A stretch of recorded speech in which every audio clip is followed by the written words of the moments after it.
Kamis 18 November 2021 bertempat di Hotel Sunny Garden Lake Sentani berlangsung deklarasi Partai Cinta Indonesia DPD Provinsi Papua.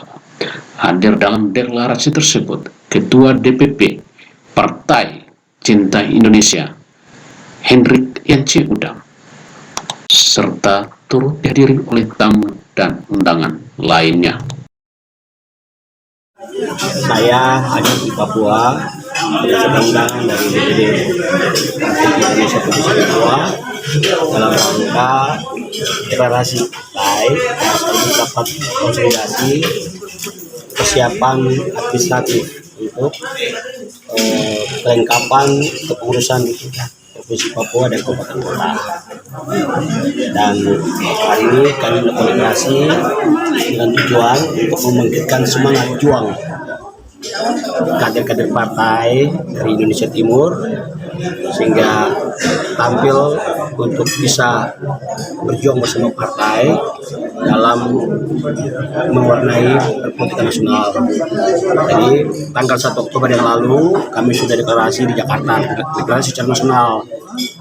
Saya harus turun ke setiap daerah-daerah di Indonesia. Saya memilih daerah yang saya memilih pertama itu di Papua karena filosofi tadi matahari itu terbit dari timur. Setelah saya masuk di Papua, saya akan tur ke daerah-daerah di Indonesia untuk melakukan deklarasi dan rapat konsolidasi.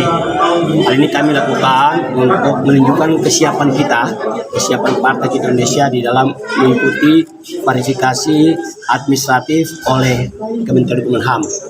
Dokumen-dokumen kami di tingkat DPP kami sudah sangat siap. Dokumen-dokumen kami di tingkat DPP kami sudah sangat siap. Sekarang yang kami akan siapkan adalah dokumen-dokumen partai di tingkat kabupaten, provinsi, kabupaten, kecamatan, dan kelurahan se-Indonesia. Nah, oleh sebab itu saya hadir di Papua bersama dengan Ketua DPD Provinsi Papua, Dr. Raji Sekune. Kami melakukan deklarasi di tempat ini. Setelah kami melakukan deklarasi di tempat ini, kami akan tetap terus mendorong sehingga partai ini bisa menjadi partai peserta pemilu 2024. Nah, sekarang saya mau katakan untuk mendirikan partai itu tidak terlalu sulit. Yang sulit adalah bagaimana kita punya mental pemenang. Dan sesuai dengan undang-undang yang ada, kami lagi bergerak untuk bagaimana bisa memenuhi syarat yang diminta oleh Kementerian Hukum dan HAM untuk mendapatkan SK. Jadi SK Badan Hukum Parpol. SK Badan Hukum Parpol itu dikeluarkan oleh Kementerian Hukum dan HAM. Dan SK kami DPP juga, itu SK kepengurusan DPP itu dikeluarkan oleh Kementerian Hukum dan HAM. Nah, setelah kami mengikuti verifikasi oleh Kementerian Hukum dan HAM, setelah itu baru kami ikut verifikasi faktual oleh KPU. Ya, kita doain bersama supaya partai ini menjadi partai. Kakak, saya bertanya, untuk mendirikan sebuah partai, ya bagi saya ini bukan soal kalah menangnya. Bagi saya adalah saya ingin menunjukkan demokrasi di Indonesia, bahwa Indonesia ini benar-benar menganut sistem demokrasi dan Indonesia ini tidak rasisme. Indonesia adalah negara yang berdemokrasi, sehingga hari ini saya dan teman-teman mendirikan partai yang bernama Partai Cinta Indonesia. Kalau ada saudara-saudara saya yang sudah bergabung dengan partai-partai politik lain, ya wajar-wajar saja, itu adalah merupakan sebuah demokrasi dalam negara berdemokrasi. Dan hari ini saya memilih untuk keluar dari kenyamanan saya sebagai kader-kader partai di partai-partai lain. Saya memilih untuk membuka jalan sendiri. Karena apa? Di belakang saya ini juga banyak pengikut-pengikut yang cukup banyak di seluruh Indonesia. Sayang kalau mereka punya aspirasi politiknya tidak ditampung. Nah, oleh sebab itu, partai ini bukan partai berbasis lokal, tapi partai berbasis nasional. Partai ini dia berciri khas demokrasi, pluralisme, religius, dan nasionalis. Sedangkan partai ini berbasis Pancasila. Jadi kenapa saya hari ini berani untuk mendirikan sebuah partai politik? Saya ingin menunjukkan bahwa Indonesia adalah bangsa yang besar. Indonesia bangsa yang besar, Indonesia adalah bangsa yang hebat, Indonesia adalah bangsa yang benar-benar membuka ruang sebesar-besarnya bagi demokrasi di Indonesia. Ya, kalau hari ini khususnya untuk isu-isu rasisme apa, saya mau katakan bahwa di Indonesia ini tidak ada rasisme. Yang ada hanya pola pikir orang aja. Pola pikir orang yang berpikir bahwa itu rasisme, itu tidak. Untuk itu saya harus tampil untuk bisa bersama-sama dengan sahabat-sahabat saya Indonesia lainnya dalam mengelola kekuasaan. Kekuasaan itu dikelola oleh partai politik. Dan saya dalam sambutan saya katakan tadi bahwa persoalan Papua itu terletak pada tingkat pengelolaan kekuasaan.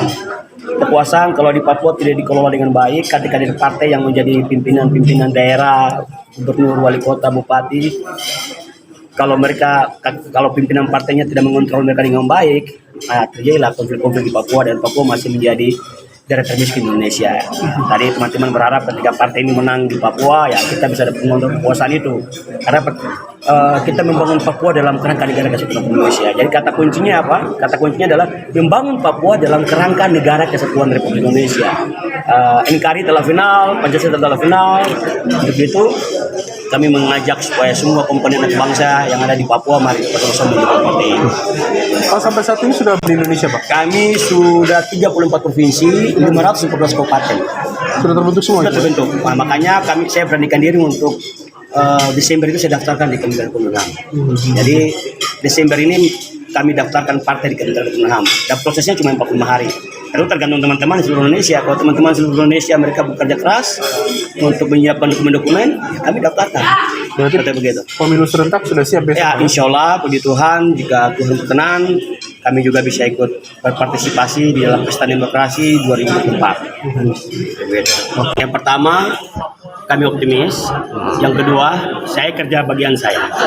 Selebihnya saya serahkan kepada Tuhan untuk kerjakan bagian Tuhan.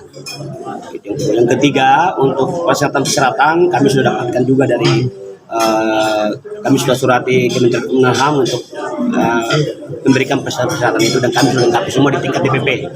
Nah, di tingkat DPP kami sudah lengkapi, sekarang di tingkat DPD dan DPC. Dan teman-teman se-Indonesia mereka sampaikan bahwa pada awal Desember itu sudah dikirim. Seperti kepengurusan di tingkat provinsi, kepengurusan di tingkat kabupaten kota, kepengurusan di tingkat kecamatan, kelurahan, terus kepengurusan domisili kantor, terus pernyataan-pernyataan bukan pegawai negeri sipil dan segala macam kami sudah lengkapi.